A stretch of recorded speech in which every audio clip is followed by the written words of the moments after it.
Hey there folks, Brian King. It's torrentially pouring outside. I guess there was a tropical storm in the Gulf of Mexico and it made its way up here to Illinois and it's pouring. I just got back from the drugstore, got myself a prescription for steroids. I've been having a really rough week with pain and a lot of new symptoms that kind of have me concerned, but only because they're unknowns more than anything. And looking forward to feeling better. But one thing I want to share with you is on an ordinary day, it's a breeze to keep the mindset that I like to keep. But the way things have been this past week, it's really been a challenge. I've really had to dig deep to keep myself motivated and keep my spirits up. And the real key to it is first understanding that my physical experience of the world isn't me. It isn't personal. It's simply a fact.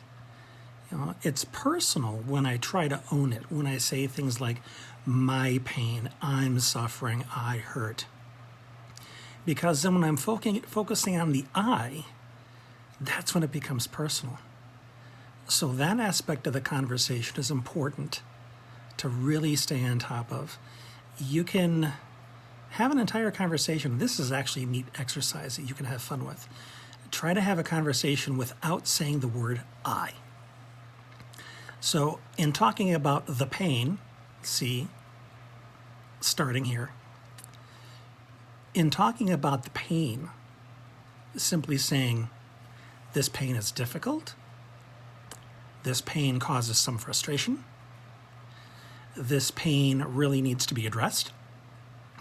You see how by talking about it that way, the subject is now the pain instead of me. And it allows my brain to separate. So almost like the pain is something else. It's something outside myself that I'm witnessing and observing. And that's an essential feature of being able to let go or depersonalize. So try that exercise. There's also the matter of what it does to, and I'll start using first person again. It really can beat your morale down when you feel really miserable. And I found myself saying things like, I hate my life. I hate that I feel like this. I'm sick and tired of all that stuff. And when I catch myself doing that, I tell myself that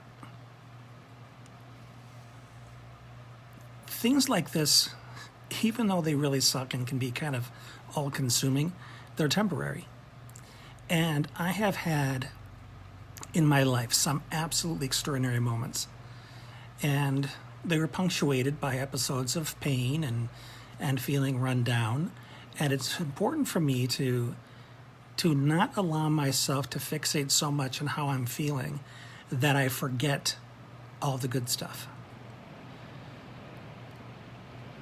Like, it's a monsoon outside, like I said at the beginning, but I like the sound of rain. It's very peaceful. It's very life-affirming because we have a garden this year, a bigger garden rather, and I'm really looking forward to seeing what comes of it. And I have a roof over my head. I have a wonderful family. I have these adorable little puppies. And these things are also present while I feel like crap. But if I fixate too much on the experience of not feeling well, my lens becomes far more constricted and I only see that pain. It's important to keep my lens wide so I can also appreciate the things that are happening that are so worthy of continuing to celebrate. Like the things that I mentioned. And it really is an ongoing thing to monitor your inner dialogue when something like this is happening. Because you can go down a rabbit hole really fast. One negative comment, saying, man, this really sucks. And if you are feeling frustrated, if you're feeling a little helpless, just opening that feeling up and then starting to tell a story around it. Speak of the devil, how we tell ourselves stories that work against us is part of my confidence course that I'm putting in my Bless and Release group. And there's 2 videos to it now. So I strongly encourage you to go join that, because I'm not sharing those videos anywhere else, and they're pretty awesome. So, man, I have to try and remember what the heck I was talking about. Essentially, my takeaway for you is keep in your awareness what you're telling yourself your situation means. What you tell yourself about what it means about you. Things like, man, I feel this is so unfair to me. I feel like I'm being robbed. There's so many things I can't do now. All those things are true, but they do nothing to enhance your experience of the present moment, which is where life is happening.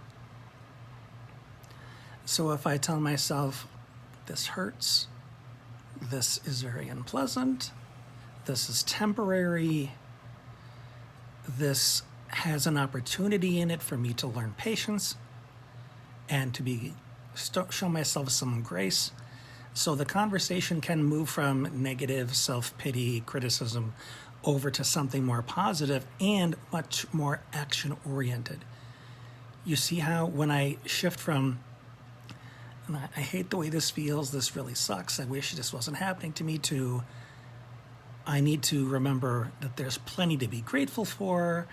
I need to remember that there are plenty of things I can do, and at this moment it's difficult to do them because I just need to rest.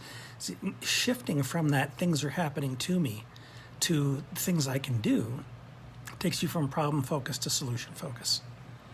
And it makes it easier to widen your lens, excuse me, and see the things to be grateful for as well.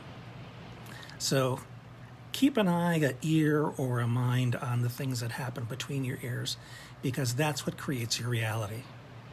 There's a lot of reality happening around you, of course, but when you realize that the meaning you assign to it is what generates your experience, then you realize the practicality of taking control of that meaning, the language you use, whether you make it about you or you make it about the issue. The little shifts that I've recommended to you can really create a huge pivot in the way you perceive life and your relationship to it, especially when your body doesn't cooperate. So I'm going to let you go for now. I need some rest. By all means, comment, let me know what you think, ask me questions. If there's anybody you know that can benefit from this, make sure they know about it. And until we talk next, remember, you're always good enough. And I'm grateful that you're you. Take care.